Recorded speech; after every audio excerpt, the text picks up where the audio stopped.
Aloha everyone, welcome back to another video, and a highly requested video at that. So you guys might know I take my sleep pretty darn seriously. However, as a person who is also prone to waking up in the middle of the night and obsessing about every mistake I ever made, good sleep has not always come easy. As such, over the years I have crafted a nighttime routine that really supports my ability to fall asleep quickly and stay asleep all night long. So without any more delay, my nighttime routine. So most people assume that a good nighttime routine starts at night. However, my nighttime routine actually starts in the morning as soon as I wake up. The absolute first thing I do is reach for a big jar of water that I keep next to my bed. I usually drink this whole thing over the course of a few minutes and it feels great. My body is really used to it and it's like my body expects it first thing in the morning. So I really do enjoy this big glass of hydrating water. And I do like to get the majority of my hydration early in the day. And I do that because otherwise I have to get up like 3 or 4 times in the middle of the night to go pee, and that is not conducive to good, uninterrupted, rejuvenating sleep. The next really important part of my morning routine that affects my ability to get rejuvenating sleep is exercise. So when we move our bodies, even if it's just really simple bodily movement, that helps to naturally raise our cortisol levels. And cortisol and melatonin have an inverse relationship. Remembering that melatonin is the sleep hormone that makes you sleepy and drowsy and helps you stay asleep. So when cortisol goes high, melatonin is low. So you want your cortisol to peak early in the day and your melatonin to be low so that you feel awake and energetic. And that natural peaking of cortisol early in the day helps to encourage cortisol to come down as the day goes on, as melatonin rises the closer we get to bedtime. And it's a bonus if I exercise outside and I expose my eyes to bright light, as that bright light exposure helps to consistently reset my circadian rhythm so that we know that it is in fact morning time, the beginning of the day, and that reset will send cues to my body throughout the day so that I feel awake when I need to and tired when I need to. And as you guys may know, I am also a big fan of teas.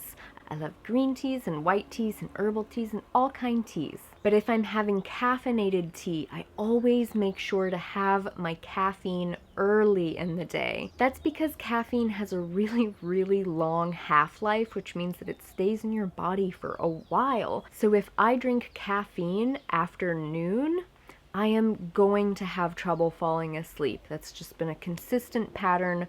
I'm a sensitive person to caffeine. I can't do it. So after those little tidbits are out of the way, I just go about my day. And like I said, since I do most of my hydrating in the early parts of the day, really the last water I drink is probably around 4 p.m. It's also around that time that I start to wrap up all of my work stuff for the day. So around 4 o'clock or 4:30, I will consult my to-do list, go through, see what I got done, what I didn't get done, what needs to be moved to tomorrow, and then I plan tomorrow out just a little bit. Like to have some flexibility, but you know, whatever, we don't have to go into it. And that way I feel like I have everything under control and nothing is like lingering in my mind where I have to keep track of it and keep remembering to remember. No, I get it all onto a piece of paper, and then that frees my mind to be able to relax and enjoy the rest of my evening. Another important factor that really affects the quality of my sleep is when and how much I eat. You guys know I have a big appetite, and this is perhaps the thing that I struggle with the most about my nighttime routine, is that I love to eat a big dinner. This year I have been trying to eat while it is still light out because our digestive system is much more active during the day while it is light out. And so if I eat a huge meal when it's dark, that has been known in studies to cause delayed gastric emptying. So your stomach stays full longer, and it's more likely that by the time you get to bedtime, your stomach is still going to be full and digesting. And when you are digesting at night, I think we've probably all had that experience when your stomach is just full and you don't sleep well and you wake up and you just feel like kind of groggy and bleh.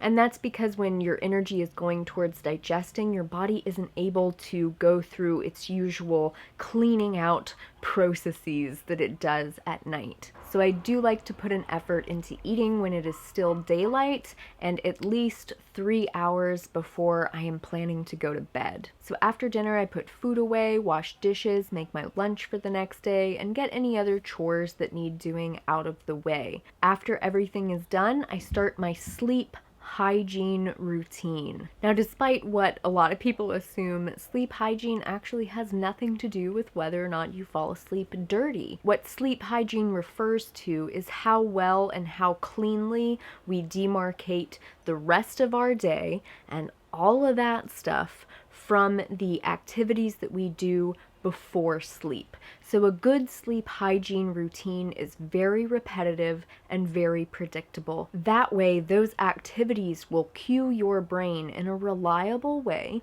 to begin producing more melatonin and other hormones that are associated with going to sleep. So the first and most important thing I do is put my phone away and turn off other electronics. No computer screen, no TV, no phone. If I absolutely cannot avoid looking at the phone, like if there's urgent emails or other messages, things that I have to attend to, I use one of these blue light blocking lenses, and I do have to say I actually really like them. I also have a pair that I wear during the day when I'm looking at my computer all freaking day long, and it really does help to reduce the eye strain and the occasional headaches that I get from staring at my screen as long as I do. So as blue light blocking lenses, they do block out some of the blue light that comes off of electronics and phones. And, you know, blue light comes naturally from the sky too. It's what signals us that it's daytime and that we should be awake and paying attention, and it kind of shuts down production of melatonin. So I do like these guys. I'll leave a link down below if you are looking for a good brand, but I know there are plenty of good brands out there. The next step in my sleep hygiene routine is to take care of my personal hygiene. So I brush my teeth, I take a shower, and I go through my nighttime skincare routine. And due to the length of this video now, I'm going to put my nighttime skincare routine in a separate video that will be linked down below. So do check that out if you're curious. At this point, I have also turned off all of the overhead bright daytime-like lights in my house, and I use these paper lanterns. So using the dim yellow lamp that's by my bed for light, I like to read for a few minutes, and there's just nothing quite like holding a physical book in your hand and reading it while you sit in bed, and it just really relaxes me, and it's one of my body's primary cues, has been for years, that it is just about time to go to sleep. After a half hour or so, I switch from the lamp beside my bed to the twinkle lights that we have strung around our window in the bedroom. And then this is when I really get to spend some good quality time with my husband. And we just, you know, chat and snuggle and love on each other a little bit. And Petunia usually tries to smash her little body in between us, which is another cue that it's about time for sleep. And then we turn off the lights and go to sleep around 9 or 9:30. And that is when I really make use of some very valuable tools, in my opinion. As someone who has struggled with anxiety and sympathetic nervous system arousal, I like to use tools to prevent that and to help my body to calm down that sympathetic arousal and get into more of a parasympathetic state. So over the past few months, I have been using a weighted blanket, which I'm really glad that I had the opportunity to try, because you put it over you and it just kind of puts you into a little hug, and it makes me feel so safe and secure and protected, and I fall asleep faster, and I've found that I stay asleep longer. My only complaint is that the weighted blanket is quite hot. So on these hot, humid Hilo nights that we have been having, I haven't been able to use it, which is kind of disappointing because I do sleep better with a nice heavy blanket. I do really like the brand that I have because it's made really well and well compartmentalized, and it comes with a nice comfortable duvet cover so that I don't have to worry about having to wash the whole dang thing. I have also personally found that I cannot sleep well in my home here unless I have an eye mask, and that's because we have street lights outside of our house that do shine through the windows, and it really affects my ability to sleep. You know, it's not a lot of light, and so for several years I just assumed that it wouldn't be a problem at all, but it honestly has caused bouts of insomnia that I thought I was losing my mind, but as it turns out, there was just light shining in my eyes. So I have several options for sleeping masks that I really like. My favorite sleeping mask is one made by Dosology, which is the same brand of my weighted blanket. And it's really great because it blocks out all of the light around your nose, and it is lifted off of my eyelids so that there's no pressure on my eyes as I sleep. And that one has legit been wonderful. Another option that I have used are these outdoor headbands and neck covers. Gosh, I don't even know how to explain them. I will find them and leave a link to them down below, but I just wrap it around my head and it ends up covering not only my eyes, but my ears as well. And I have read that there are light sensors in your ears that can pick up on ambient light while you're sleeping. So, hey, cover all your bases and just totally cover your head. And often I actually combine my Dosology sleep mask with the other headband thingy, and I've found that that stays on my head all night and it provides the best light coverage ever. And if I do that, I pretty reliably sleep like a frickin' baby. Although some babies don't sleep well, but I sleep like a baby that sleeps really well. All right, you guys, so those are all of the lifestyle tips and tricks that I implement to have a really lovely, rejuvenating night's sleep. I have found that this routine is pretty simple and easy to incorporate into my day, so I hope you all have benefited in some way or maybe learned something. If you have, a thumbs up is always nice to keep the video ratings high.